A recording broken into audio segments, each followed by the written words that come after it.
Joan, today Yes. I want to talk to you about another subject that is very, very delicate when it comes to Okay. weddings. All right. So, and I always use kind of my example since I lived them right Yep. firsthand. I had a child free wedding, Mm-hmm. which was awesome, but it also generated a lot of controversy amongst friends and family. So part of the people were like, "Yay, no kids. We can leave our Yep. kids with the parents." And then the other ones were like, "So my kid is not welcome. If my kid is not coming, I'm not going." So what I felt was like there was no perfect way to deal with the subject. So what should we do? I mean, this is very common in the States, right? Although not Yeah, in I would Portugal. say in the States here, about 1/3 of weddings are now child-free.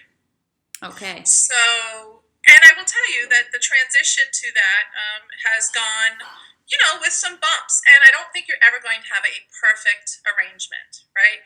So I think you need to let go of, first of all, entirely the expectation that everything is going to be perfect. It's just not. And that there aren't going to be ruffled feathers, because there will be. Yeah. But I do have some pointers.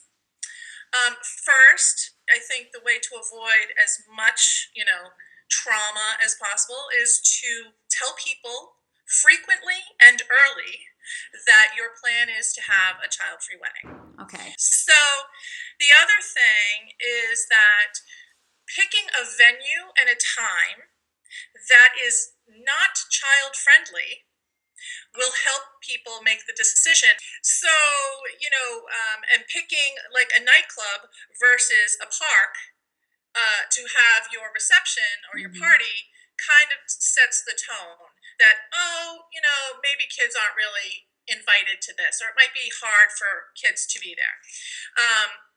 Now, one of the things that's interesting is that some people like want to put in the invitation, no kids. I would recommend not doing that. Because that can alienate people, right? The the more local your guests are, right? The easier it would be to be child free, right? If you're having people travel and things like that, or you have people that really want to be there, that you really want there, and they have children, you may actually consider hiring a babysitter Okay. that has the kids on site potentially nearby, depending upon what your venue is, where they're tending to the children. The adults are still at the party, and if they feel nervous, they can go check on their kids, things like that. You can say that you're going to, maybe help them find somebody to take care of the children. Those are things that you can do if you really want people to come and like they're new moms, they're maybe nursing moms. You just want to be a little bit gentle with that crowd, and be, don't be so rigid, but also stick to your guns. Like if you really want to have a child-free wedding, then that's your day, right? And you're not going to please everybody. And some people will say, "I'm so sorry, I can't attend," and you're just going to need to say, "Me too," and accept their apologies and not coming. Um, there's two different trains of thought. Some people say, "This is my day," or "I want my guests to have a wonderful time." And I guess depending upon your philosophy of how you're coming to this party, to this wedding, will kind of determine how you handle, how you negotiate, kids or no kids. Yeah. But picking a venue and a time that is makes it inconvenient for children to be there is probably one of the best things you can do. The other thing is, there is something to be said for if you have earlier activities going on at your wedding, right? Maybe you have children join for the beginning part of the wedding, and then they're not invited to the other part of the wedding. And maybe you do make arrangements, or Mm-hmm. or come up with some ideas about, maybe we have a babysitter that we trust who's willing to watch them, Yeah. to watch the children. But so just one last question. Yeah. Ultimately, it's not wrong to want a child-free wedding. Absolutely. Absolutely. It's not wrong at all. It's absolutely not wrong.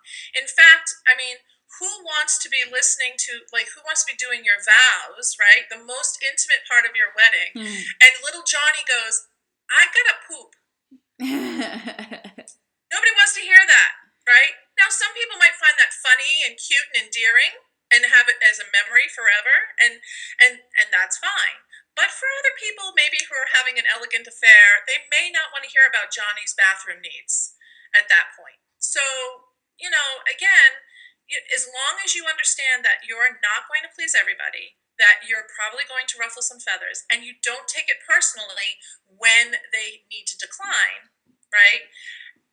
You can do it. And Mhm. hopefully the people that you love the most will understand that it's your day.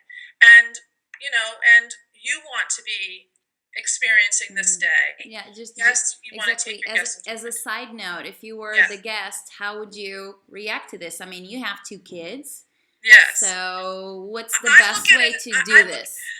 yeah, I look at it as a night out. Like, grandma can watch the kids, right? That'd be great. I can have a few drinks. I can dance. I can and have a great time. And I also look at it as a time for romance. Like, it's romantic to go to a wedding, when they're beautiful and things like that. So, okay, yes, kids, it's nice, but it's even more fun to have a night out, and not have to be worried about kids too. Yeah. So, Great. Thank you so much again, Joan. It's always a pleasure to talk to you. anytime, I'll be here if you need me. Bye. Bye.